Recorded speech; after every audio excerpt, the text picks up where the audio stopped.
اعوذ باللہ من الشیطان الرجیم بسم اللہ الرحمن الرحیم انہم ان یظہروا علیکم یرجموکم او یعیدوکم فی ملتہم ولن تفلحوا اذا ابدا وکذالک اعثرنا علیہم لیعلموا ان وعد اللہ حق وان الساعة لا ریب فیہا اذ یتنازعون بینہم امرہم فقالوا ابنوا علیہم بنیانا ربهم اعلم بهم قال الذين غلبوا على امرهم لنتخذن عليهم مسجدا۔ سورہ کہف آیات 20 اور 21۔ پچھلی آیت مبارکہ میں ہم نے یہ بات جانی تھی کہ اصحاب کہف نے کہا کہ جو بھی کھانا لینے جائے وہ انتہائی احتیاط برتے تاکہ کسی کو معلوم نہ ہو۔ اب اس آیت مبارکہ میں وہ وجہ بیان کی جا رہی ہے، انہم ان یظہروا علیکم، انہم بلا شبہ وہ، ان یظہروا علیکم اگر خبر پالیں تمہاری، یرجموکم تو تمہیں سنگسار کر دیں گے، او یعیدوکم یا وہ تمہیں پلٹا دیں گے، لوٹا دیں گے، فی ملتہم اپنی ملت میں۔ اس سے اس اندیشے کا اظہار ہوتا ہے جس کی بنا پر احتیاط اور رازداری کی تاکید کی گئی۔ جس زمانے میں ان لوگوں نے غار میں پناہ لی تھی، اہل حق پر ظلم اور تشدد اپنی انتہا کو پہنچ چکا تھا۔ ان لوگوں نے سنگسار کر دیے جانے کے اندیشے سے یہاں پناہ لی۔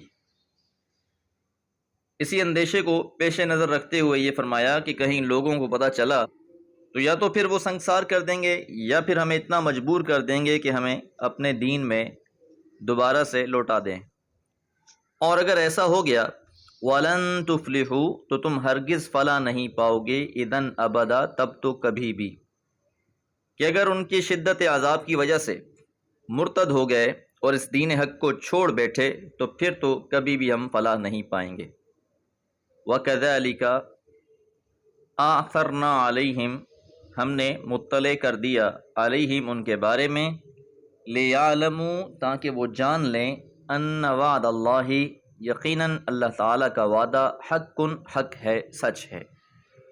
تو وہ تو چاہتے تھے کہ کسی کو پتہ نہ چلے، بات پوشیدہ رہے، لیکن اللہ تعالیٰ نے اس بات کو ظاہر کر دیا اور بطور معجزہ لوگوں کے سامنے پیش کر دیا، اور ساتھ انہیں بھی یہ بات واضح ہو گئی کہ یقیناً اللہ تعالیٰ کا وعدہ تو سچا ہی ہے۔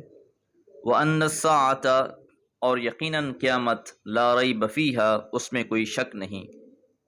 یہاں قیامت کا خاص طور پر اس لیے ذکر کیا گیا ہے کہ جس طرح اللہ تعالیٰ نے ان لوگوں کو 300 سال سے بھی زیادہ عرصہ گزرنے کے بعد دوبارہ انہیں لوگوں کے سامنے پیش کر دیا، تو جو اللہ 300 سال سے بھی زیادہ عرصہ گزرنے کے بعد لوگوں کو اٹھا کر حاضر کر دیتا ہے، وہ اللہ تعالیٰ اسی طرح روز قیامت تمام کے تمام انسانوں کو زندہ کر کے اس میزان محشر میں جمع کر دے گا۔ اب لوگوں نے ان کے بارے میں جانا، اس غار کے بارے میں جانا جہاں یہ لوگ ٹھہرے رہے تھے۔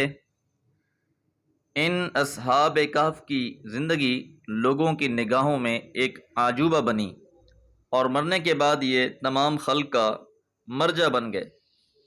اب اس کے بعد کیا ہوا؟ اذ یتنازعون بینہم جب وہ لوگ جھگڑنے لگے آپس میں، امرہم ان کے معاملے میں، کہ بعد میں بہت سے لوگوں کے گروہ بن گئے اور وہ ان اصحاب کہف کے بارے میں جھگڑنے لگے۔ فقالوا پس کچھ نے کہا، ابنو علیہم بنیانا ان پر کوئی عمارت بنا دو، ربہم ان کا رب عالم بہم ان کے بارے میں خوب جانتا ہے۔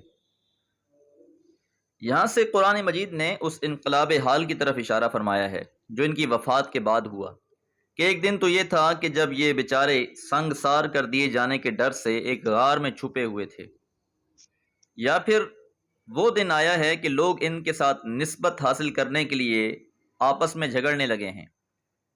ظاہر ہے یہ تنازع مختلف گروہوں، فرقوں، خاندانوں میں واقع ہوا، اور ہر گروہ ان کے ساتھ اپنی نسبت کو قائم رکھنے کے لیے کوئی نہ کوئی ایسا کام کرنا چاہتا تھا جو ان کے ساتھ جڑ جائے۔ اہل حق کے ساتھ اس دنیا نے ہمیشہ یہی معاملہ کیا ہے۔ زندگی میں تو ان لوگوں کو پتھر کھانے پڑے، مرنے کے بعد ان کے بت پوجے گئے۔ تو ان لوگوں کے ساتھ بھی مرنے کے بعد یہی کچھ ہوا کہ مختلف گروہوں اور فرقوں نے ان کے ساتھ قرب کے مدعی بن کر کھڑے ہو گئے۔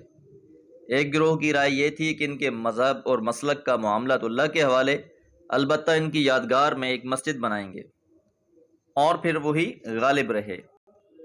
اس لیے فرمایا قال الذین، کہا ان لوگوں نے، غلبوا علی امرہم، جو غالب آ گئے تھے ان کے معاملے میں، لنتخذن، ہم ضرور ضرور بنائیں گے، علیہم، ان پر، مسجد۔